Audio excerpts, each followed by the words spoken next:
জাহাজ বাজেয়াপ্তে তীব্র ক্ষোভ। ইরানের আমেরিকাকে জলদস্যু বলল তেহরান নেতৃত্ব। যুদ্ধবিরতি ভাঙার অভিযোগে বদলার হুঁশিয়ারি। হরমুজ ঘিরে বাড়ছে নতুন উত্তেজনা।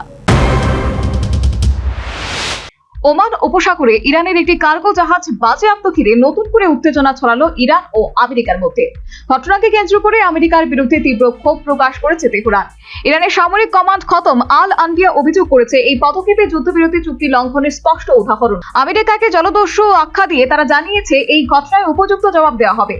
ইরানের দাবি, টৌস্কা নামের কার্গো জাহাজটি চীন থেকে ইরানের দিকে যাচ্ছিল। হরমুজ প্রণালীর কাছে ওমান উপসাগরে জাহাজটির উপর হামলা চালানো হয়।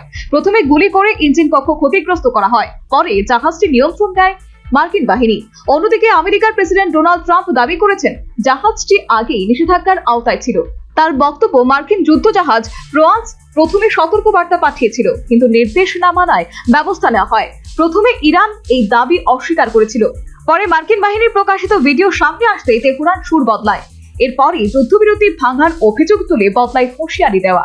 বিশেষজ্ঞদের মতে হরমুজ প্রণালী আন্তর্জাতিক বাণিজ্যের অত্যন্ত গুরুত্বপূর্ণ জলপথ।